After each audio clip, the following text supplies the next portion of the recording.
Hello everyone, আসসালামু আলাইকুম। আশা করছি সবাই অনেক ভালো আছেন। আমরাও আছি আলহামদুলিল্লাহ। অনেক দিন পর আবারও একটা নতুন ব্লগ নিয়ে আপনাদের মাঝে হাজির হলাম।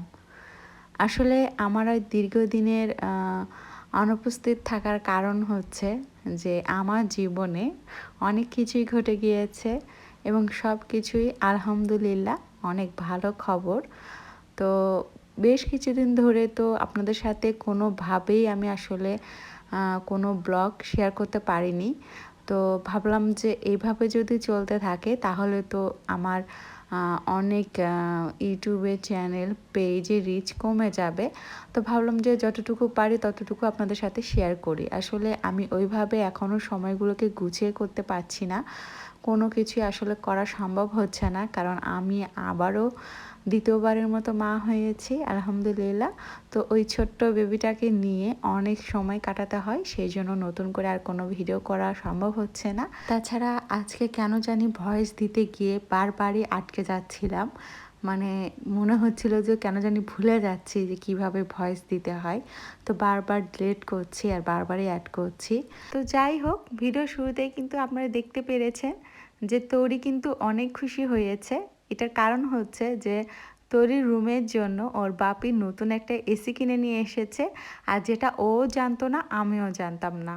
তরির বাপিও হঠাৎ করে আমাকে কল করে বলল বাহিরে বের হতে। তো বাহিরে বের হয়ে রীতিমতো আমি অবাক হয়েছি যে এসি নিয়ে এসে একদম হাজির। আর এদিকে তরি তো মহা খুশি যে ওর রুমেও একটা এসি লাগানো হচ্ছে। আর এখনকার বাচ্চারা তো অনেক বেশি স্মার্ট, মানে ওরা ছোটোবেলা থেকে আসলে চায় ওদের প্রাইভেসি, যেটা আমাদের সময় এতটা আমরা বুঝতাম না। ডিজিটাল যুগ বলে কথা, তাই না? এখনকার এইটুকুটুকু বাচ্চারা অনেক বেশি আপডেট। তো যাই হোক, ওর রুমে এসি লাগানো হবে। এখন কিন্তু সন্ধ্যা হয়ে গিয়েছে। তো যারা এসি লাগাবে তাদেরকে কল করা হয়েছে, তো ওরা আসতে চেয়েছে, যত রাতই হোক ওরা এসি লাগিয়ে যাবে। তো এদিকে আমি চিন্তা করছিলাম যে আজকে তো আমার রুমটা অনেক বেশি নোংরা হয়ে যাবে, কারণ ছোট বেবি নিয়ে তো এত কিছু করা সম্ভব হয়ে ওঠে না তাড়াহুড়ো করে।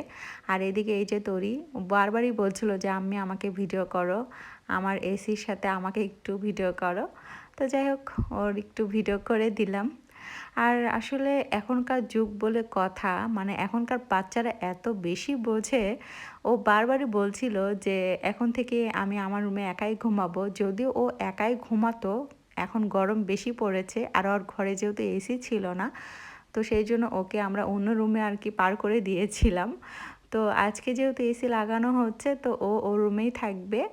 তো এই জন্য ভীষণই খুশি। তো যাই হোক, এদিকে এই যে মিস্ত্রি এসে গিয়েছে, এদিকে এসি লাগানো হচ্ছে। আর অন্যদিকে আমি চিন্তা করছি যে এখনকার বাচ্চারা একটু বড় হলেই আলাদা রুম চায়, এবং প্রায় বাচ্চাদের আলাদা রুমও থাকে। তো অথচ আমরা যখন ছোট ছিলাম তখন কিন্তু আমরা ভাই বোনেরা একই রুমে ঘুমাতাম। আমরা প্রাইভেসি বলে কিছুই বুঝতাম না, মানে কত সহজ সরল ছিলাম আমরা। তো তরির রুমে এসি লাগানো শেষ। আমরা হচ্ছে মা আর মেয়ে মিলে এগুলো পরিষ্কার করছি। আর এবারে এসিটা একটু অন্যরকম, মানে বেশি আপডেট। ওয়াইফাই যোগ করা আছে, যেখানেই থাকি না কেন বাইরে থেকে এসি অন করা যাবে। তো যাই হোক, সব কিছু পরিষ্কার করার পরে ভাবলাম যে দুই ভাই বোনের একটা ভিডিও করে রাখা যাক।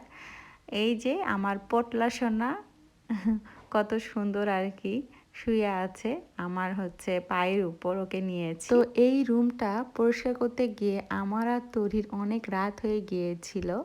তো তবুও আর কি অপরিষ্কার দেখতে তো একদমই ভালো লাগে না। ছোট বেবিটাকে সামলিয়ে তারপরে মা আর মেয়ে মিলে এগুলো গুছিয়েছি। তো গোছানোর শেষে তরি আবার আমাকে বলছিল যে আমি এগুলো ভিডিও করে রেখে দাও। তো আমার কেন জানি মনে হলো যে হ্যাঁ, একটু ভিডিও করে রেখে দিই, আপনাদের সাথে শেয়ারও করা হবে, আবার হচ্ছে জীবনের ক্ষুদ্র ক্ষুদ্র অংশগুলো আর কি ব্লগ হিসেবে থেকে যাবে।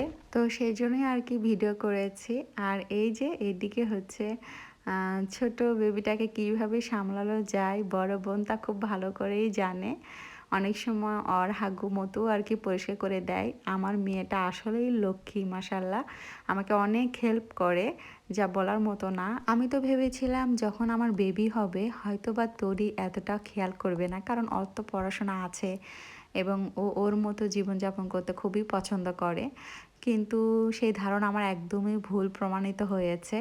ও অনেক বেশি হেল্প করে। যখন যে কাজটা করতে বলি তখন সেই কাজটাই করে দেয়। কোনো রকম না করে না। মোট কথা অনেক বেশি হেল্পফুল আমার মেয়েটা। তো যাই হোক, চাইলে আসলে অনেক কিছুই শেয়ার করতে পারতাম, কিন্তু সেইভাবেই সময় সুযোগ কোনোটাই হয়ে উঠতেছে না। ছোট বেবি যাদের আছে তারা জানেন যে কতটা ব্যস্ত থাকতে হয়, ঠিকমতো খাওয়া দাওয়াটাও করা যায় না। কখনকার খাওয়া কখন খাচ্ছি, কখনকার কাজ কখন করছি, মানে সব কিছুই আসলে বেবির উপর নির্ভর করে। মানে আমার সময়ের কোনোই মূল্য নাই, সব কিছু আসলে টাইম করে দেয় ছোট বেবিটা। তবুও জীবন আলহামদুলিল্লাহ অনেক ভালো কাটছে। বাচ্চাদের নিয়ে আমার অনেক ভালো সময় কাটছে। মাঝখানে অনেক অসুস্থ ছিলাম, আলহামদুলিল্লাহ এখন অনেক ভালো আছি। তো এই পর্যন্তই, সবাই অনেক ভালো থাকবেন। আল্লাহ হাফেজ।